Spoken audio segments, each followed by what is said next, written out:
Fala galera, segunda-feira, semana nova, livro novo. Vamos começar com o livro do segundo bimestre, tá bom? E olha que legal, eu consegui um livro do professor que é no estilo do que vocês têm. Ele é do ano passado, mas o conteúdo é bem similar ainda, é praticamente igual. Até o que eu vi até agora tá igual. Então eu vou conseguir mostrar pra vocês melhor usando esse livro aqui, porque esse livro não tem resposta. Tô muito feliz. Então vamos pegar o livrinho novo do segundo bimestre de português e vamos abrir na página 7. Deixa eu explicar. Aqui tem uma introduçãozinha antes, tá? Eu não vou ler tudinho, porque não é um assunto essencial pra gente nesse momento. Mas tá falando sobre história em quadrinhos. Depois, quem se interessar pode ler, que é bem legal, é bem interessante. Tá bom? E nós vamos lá pra página 7. Olha como eu posso mostrar tudo agora. Que chique, tô me sentindo muito chique. Vamos para a página 7, número 2, tá bom? E lá vai estar escrito assim: lê estas informações que aparecem no texto. Editado na década de 1940 e depois na década de 1960. Bom, isso é um trechinho retirado do texto, mas a informação mais importante daqui é que a palavra década corresponde a 10 anos, 10 quilos ou 10 horas. 10 anos. A palavra década é um dos jeitos de marcar o tempo. Ele aparece muito no português, tá? Em diversas situações, que assim é mais fácil do que eu falar em 10 anos. Então a gente fala em uma década ou na década tal, ok? E aqui na página 8, vocês vão ver outras palavras que também são referências assim, ó. Existem outras palavras utilizadas para representar o tempo. Relacione as colunas e conheça o significado de cada uma delas. Então vamos lá, vamos fazer juntos, eu vou falando, vocês pensam e depois já fazem certinho, tá? Então vamos lá. Um século, vocês acham que é o quê? Século. Acertou quem disse 100 anos, então liga lá. Século, 100 anos, ok? Milênio, o que vocês acham que é um milênio? Olha ali, pensa. 1000 anos, ok? Acertou quem disse que o milênio é 1000 anos. Aí vocês vão, milênio, 1000 anos. Biênio, o que vocês acham que é o biênio? Olha aí e pensa.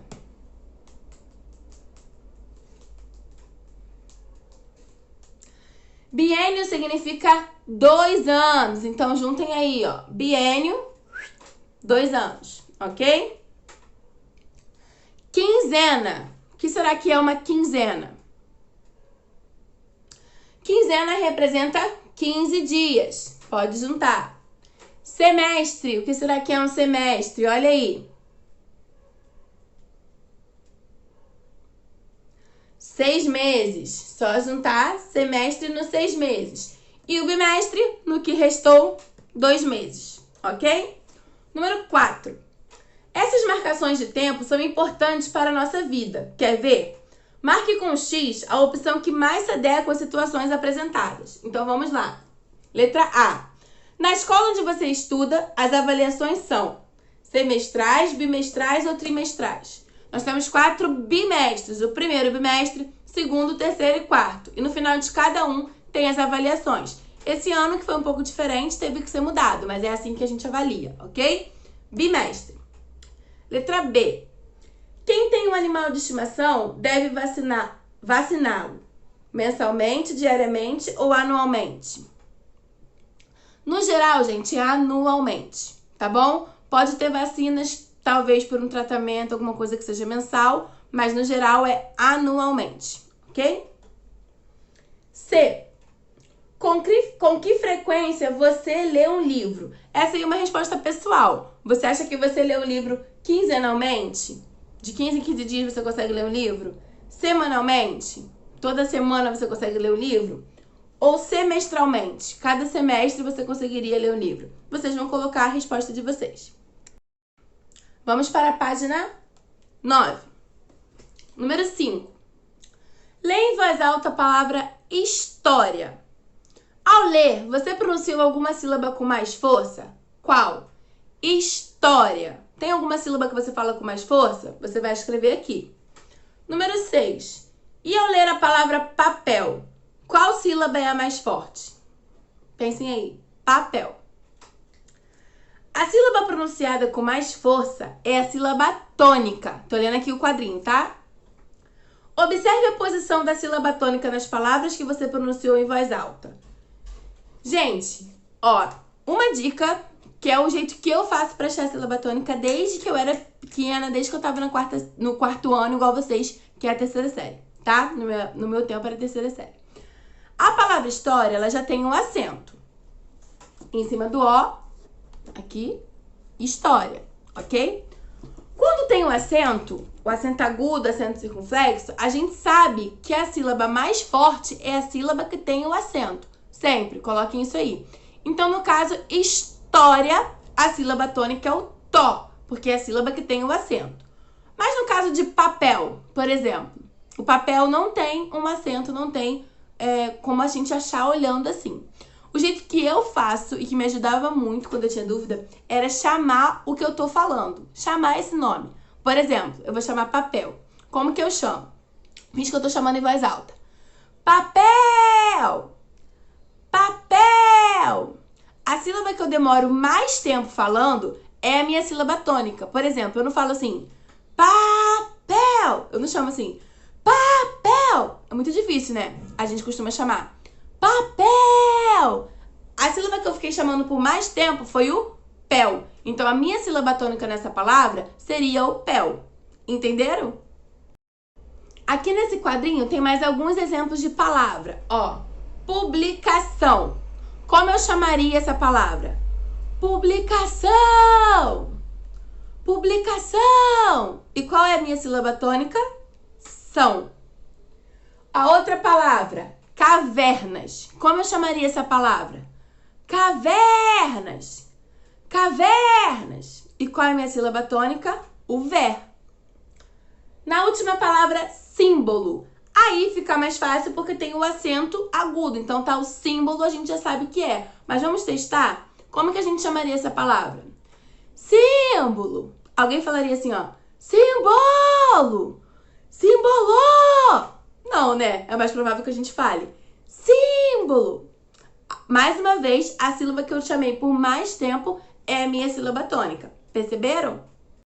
E as palavras, gente, de acordo com a sua sílaba tônica, elas são classificadas em oxítonas, paroxítonas ou proparoxítonas. Vamos falar um pouquinho mais sobre isso, eu vou dar um close no livro pra gente poder acompanhar, tá bom? O que eu preciso que vocês observem aqui, gente. Toda vez que a minha palavra terminar com a sílaba tônica sendo a última sílaba, ó, eu fiz a separação de sílaba, ok?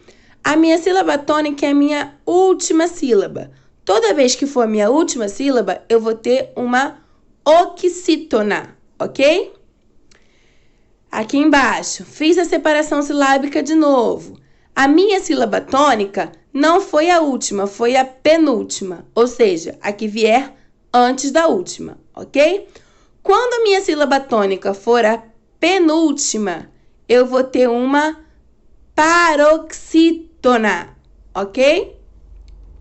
E toda vez que a minha sílaba tônica for a antepenúltima, ou seja, vier antes da que vem antes da última, ok? Ó, penúltima é a que vem antes da última. A antepenúltima é a que vem antes dessa, tá bom? Então, vem antes da que vem antes da última. Um pouquinho complicado, mas vocês vão conseguir entender, tá? Vamos lá. Penúltima, a que vem antes da última. E antepenúltima é a que vem antes dessa. Antes da penúltima, tá bom? Então, eu conto, ó.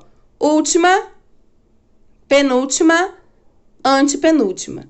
Toda vez que a minha sílaba tônica estiver na antepenúltima, eu vou ter uma proparoxítona. Vamos agora para a página 10. Na página 10 está escrito o seguinte. Leia em voz alta as seguintes palavras. A. Faça a separação silábica das palavras e contorne a sílaba mais forte em cada uma delas. Então, vocês vão fazer a leitura e vão separar cada palavra. Lembrando que, para eu achar a sílaba tônica, eu vou ter que fazer região. Qual que eu fiquei mais tempo? Século. E o século tem um acento para ajudar. Década. Outra que também tem acento. revista, ok? E aí você vai circular a sílaba tônica. Depois vocês vão classificar essas palavras. Vocês vão colocar cada uma no seu quadrinho certo. As palavras que terminarem com a sílaba tônica na última vão ser oxítonas. As palavras que tiverem a sílaba tônica na última, penúltima, vão ser paroxítonas. E as palavras que tiverem a sílaba tônica na última, penúltima, antepenúltima, vão ser proparoxítonas. É só encaixar cada palavrinha no seu quadrinho certo aí, tá bom? Página 11, vamos ver o que tá falando? Vamos lá. Pinte o quadradinho com a sílaba tônica e classifique as palavras conforme o exemplo. Aí aqui tem um exemplo de como é para fazer. Sílaba tônica genérica. O acento ajudando também. Eu sei que a minha sílaba tônica é o né. Não é a última, não é a penúltima, mas é a antepenúltima. Então, eu vou ter uma proparoxítona. Na letra A, tempo. Tempo. Qual que eu fiquei mais tempo chamando? Não foi o tem? Essa é minha sílaba tônica. Eu vou contar. Última, penúltima. Se ela tá na penúltima, ela é uma paroxítona. Ok? Vocês vão fazer isso em todas as letrinhas. E aí nós vamos para a 9. A 9 está falando o seguinte. Consulte livros, jornais e revistas e busque 10 palavras oxítonas, paroxítonas e proparoxítonas. Transcreva nas colunas abaixo. Gente, vocês podem procurar em revistas, em jornais. Vocês vão escrever aí. Quem não tiver revista e jornal, também pode observar o seu espaço em volta ou olhar pelo celular. Enfim, o importante é que vocês achem 10 palavras oxítonas, 10 palavras paroxítonas e 10 palavras proparoxítonas, ok? Então, hoje o que nós vimos é que existe uma classificação de palavras de acordo com a sua sílaba tônica. Lembrando, oxítona é quando a última sílaba é a sílaba tônica, beleza? Paroxítona é quando a minha penúltima sílaba é a sílaba tônica, ok? Proparoxítona é quando a minha antepenúltima sílaba é a sílaba tônica. Beleza, galera? Então, por hoje é isso. Até a próxima videoaula. Beijinhos!